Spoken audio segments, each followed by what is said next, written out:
कि पूरी दुनिया में, पूरे भारत में, कश्मीर में वुमेन्स की क्या पोजीशन रही है और वुमेन्स को किस तरह से आगे आना चाहिए और उन्हें क्या क्या काम करने चाहिए।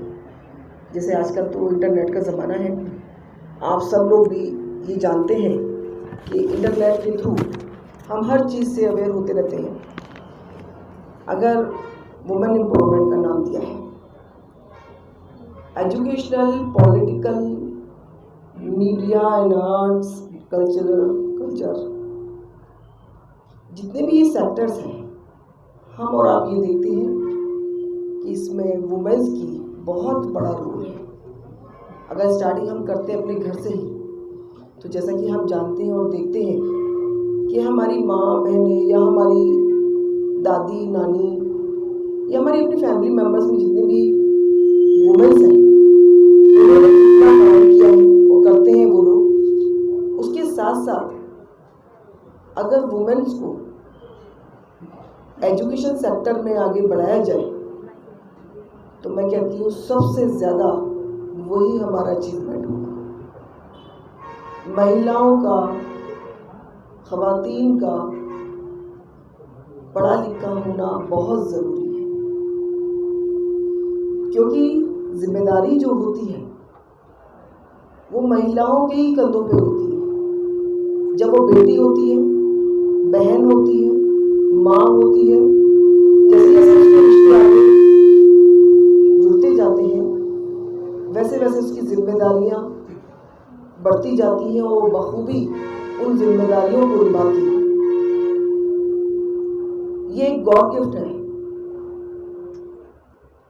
हम महिलाओं के लिए कि हम हर जिम्मेदारी को बखूबी निभाते हुए आगे बढ़ते चले जाते हैं। ऐसा नहीं है, मैं इसमें ये नहीं कहूँगी कि इसमें मेन का भी बहुत रोल बढ़ जाता है, ऐसा बात नहीं है। अब मैं आपको थोड़ा सा एक एग्जांपल दूंगी। जैसे यहाँ हमारी बेटियाँ बैठी हैं सब, इनके भाई भी साथ में हैं। कितनी बेटियाँ, कितनी बहनें ये मेरी ऐसी होंगी कि जो कि अपने भाई उनको सपोर्ट करते होंगे और उनके बिना वो नहीं चल पाती हैं। कभी कभी लगता है, कभी हम सोचते हैं कि नहीं ऐसे ही मतलब हमारा कुछ कहीं जाना है, कुछ आना है, एक सेफ्टी पॉइंट से भी, हर तरह से हमारे भाई भी हमारे को बड़े सपोर्ट करते हैं, हमारे फादर भी हमें बहुत सपोर्ट करते हैं। घर में कोई भी अगर इस तरह बड़ा है वो सपोर्ट करते हैं बेटियों को, तो उनका भी रोल है। लेकिन उनके साथ साथ बेटियां जो है एक नेमत है। हर सेक्टर में महिलाओं को एक जगह मिली है। अगर हम गवर्नमेंट ऑफ इंडिया की बात करें, हमारे honourable prime minister Modi ji ने महिलाओं को 33% रिजर्वेशन दिया है। ये शायद आप लोगों को पता होगा। और आप देखिए जितनी भी कैबिनेट मिनिस्ट्रियाँ, जैसे कि अभी हम देखते हैं कि हमारी रिसेंटली जो प्रेसिडेंट इंडिया रही मुर्मू जी, वो आप देखते हैं कि किस घर से आई हैं, कितने आदिवासी एरिया से वो आई हैं और आज वो भारत की राष्ट्रपति प्रेसिडेंट बनी। ये एक बहुत बड़ा एग्जाम्पल है। दूसरा एग्जाम्पल, जितने भी अभी हमारी एक बेटी यहाँ पढ़ रही थी, जैसे उन्होंने बहुत सारे नाम लिए वुमेन एम्पावरमेंट के नाम पर, कि ये महिलाएं जो थी, जो लेडीज़ थी, वो आगे आई और उन्होंने अपना नाम रोशन किया और पूरी दुनिया में फेमस हुई। अगर हम बात करें वुमेन एम्पावरमेंट सबसे ज़्यादा कहाँ पर है, वो है डेनमार्क। डेनमार्क एक ऐसा जगह है जहाँ पर वुमेन फुली, हम कहते हैं 100% वुमेन एम्पावरमेंट है वहाँ पर। भारत में भी हम अपने देश की बात करें तो यहाँ पर भी वुमेन्स जो हैं एम्पावर होती जा रही हैं। आप देखिए हर सेक्टर में, अगर हम एंटरप्रेन्योर्स की बात करें तो हमारी पट्टन में एक फरीदा बानो करके एक है, जिन्होंने सिल्क के उसमें अपना नाम कमाया है। वो बहुत, और उन्होंने खुद ही नहीं, उन्होंने अपने साथ 10 लोगों को और जोड़ा है और उन्होंने 10 लोगों को साथ लेकर के काम कर रही हैं। इस तरह हमारा देखें तो वुमेन का आगे आना, पढ़ा लिखा होना बहुत ही ज़रूरी है। और वो जिस तरह से काम करती हैं फील्ड में आकर के, वो भी एक बहुत बड़ा अचीवमेंट है।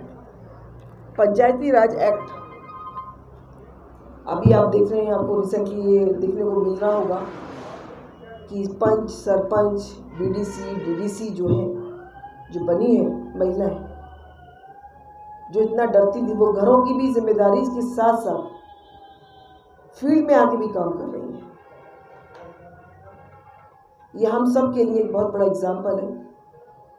और जैसे जैसे हम आगे डिफरेंट सेक्टर्स की बात करते जाते हैं, हर सेक्टर में महिलाएं आपको मिल जाएंगी, चाहे वो पुलिस डिपार्टमेंट हो, चाहे आर्मी हो, नेवी हो, हमारा एग्रीकल्चर डिपार्टमेंट हो, हॉर्टिकल्चर डिपार्टमेंट हो, हर जगह आपको वुमेन्स शाना बशाना काम करती मिलती हैं। ये जो इक्वालिटी है, इसी को ही हम एम्पावरमेंट कहते हैं। मर्दों के साथ में ख़वातीन का कदम से कदम मिला के चलना, यही वुमेन एम्पावरमेंट है। एक टाइम था जब भारत में एक कुप्रथा थी कि जब बेटियां पैदा होती थी उनको मार दिया जाता था। इसमें सबसे पहले राजा राम मोहन राय, जिन्होंने सती प्रथा को बंद किया। सती प्रथा आप शायद जानते होंगे कि बचपन में बच्चों की शादी कर दी जाती थी, छोटी बच्चियों की, और अगर उसका हस्बैंड मर जाता था, उसकी डेथ हो जाती थी, तो उसको सती होना पड़ता था। सती मतलब उसको उसी चिता में जो है जलना पड़ता था। तो राजा राम मोहन राय आए, उसके बाद में विवेकानंद रहे, बहुत विनोबा भावे रहे, बहुत लोग ऐसे सोशलिस्ट पैदा हुए जिन्होंने इस कुप्रथा को जो है ख़त्म किया और भारत में बेटियों को इस चीज़ से निकाला। आज जो हमारी स्कीम्स चल रही हैं, बेटी बचाओ बेटी पढ़ाओ, जैसे कि अभी बहुत इसके ऊपर काम हुआ है कश्मीर में भी, बेटी बचाओ बेटी पढ़ाओ की उसमें, तो ये स्कीम है और बेटियों को आगे लाने के लिए, जिसमें एजुकेशन जो है उनको अच्छी से अच्छी दी जाए, उनकी हेल्थ की भी ध्यान रखा जाए, दूसरा उनको रिजर्वेशन दिया जाए, उनको स्कॉलरशिप मिले। बेटियों को आगे लाने के लिए, महिलाओं को आगे बढ़ाने के लिए वुमेन एम्पावरमेंट ज़रूरी है। इसीलिए गवर्नमेंट बहुत सारी स्कीम चला रही है, पूरे भारत में भी और कश्मीर में भी। सबसे पहले है कि भारत में अगर वुमेन एम्पावरमेंट को चलना है लेकर साथ, तो जो बुरी सोच है उसको हटाना पड़ेगा।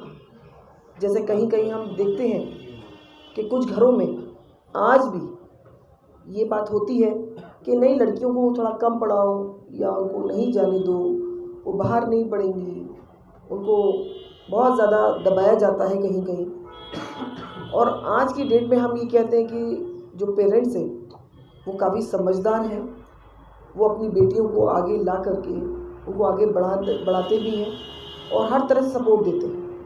फाइनेंशियल सपोर्ट भी होता है, मोरल सपोर्ट भी होता है, और वो आगे एजुकेशन के मामले में वो अपनी बेटियों को आगे कि जो कश्मीर यूनिवर्सिटी में कन्वोकेशन हुआ उसमें 77% लड़कियों ने, समझ ले परसेंटेज बता रही हूँ मैं, 77% लड़कियों ने गोल्ड मेडल लिए। रिसेंटली ये 2021 की बात है, जिसमें हमारी जो कहना चाहिए कि बेटियां हैं, 94 मेडल, गोल्ड मेडल उन्होंने लिए कश्मीर यूनिवर्सिटी से। ये एक बहुत बड़ा अचीवमेंट है। अभी हम आपको दिए गए थे सिर्फ महिलाओं को एम्पावर करने के लिए। वर्किंग वुमेन हॉस्टल, जो लड़कियां या महिलाएं वर्किंग हैं उनके लिए फ्री आवास योजना, मतलब हॉस्टल दिए गए, और वो आज भी बिल्कुल फ्री हो करके, उस पर कोई पैसा नहीं दिया जाता है, वो हॉस्टल में रह सकती हैं और अपना काम कर सकती हैं इजीली। तो ये तो योजनाओं के बारे में और वुमेन एम्पावरमेंट के बारे में मैंने कुछ बातें बोली हैं जो कि बहुत ही कहना चाहिए सबको जानकारी में होंगी। लेकिन मैं कुछ आज आप लोगों से, जिस तरह आप लोग मेरी बहनें बेटियां जो भी आप समझें आज यहाँ मौजूद हैं, तो मैं अपने भी कुछ एक्सपीरियंस जो है वो शेयर करना चाहूँगी, जो कि मेरा अपना एक शुरू से लेकर अभी तक का सफ़र रहा। थोड़ा थोड़ा वो मैं आपको ब्रीफ करूँगी कि स्कूलिंग की पढ़ाई के टाइम पर हमने क्या किया, फिर कॉलेज आए, फिर यूनिवर्सिटी आए, तो वो भी एक इंटरेस्टिंग, क्योंकि अपना भी थोड़ा इंटरेस्टिंग होता है सब्जेक्ट। बाकी तो हम पढ़ते हैं दूसरों के बारे में, लेकिन आज मैं जब आप लोगों के साथ में हूँ तो मेरा भी मन करता है आपसे कुछ बातें शेयर करूँ, जिससे आप लोग भी मोटिवेट हों और आप लोग भी इंस्पायर होकर आगे बढ़ें। और दुनिया की कोई ताकत ऐसी नहीं है जो कोई किसी को रोक सके। अगर ठान ली है कि हमें कुछ करना है तो कोई किसी को नहीं रोक सकता है। जैसे कि जब हम स्कूल में थे उस वक्त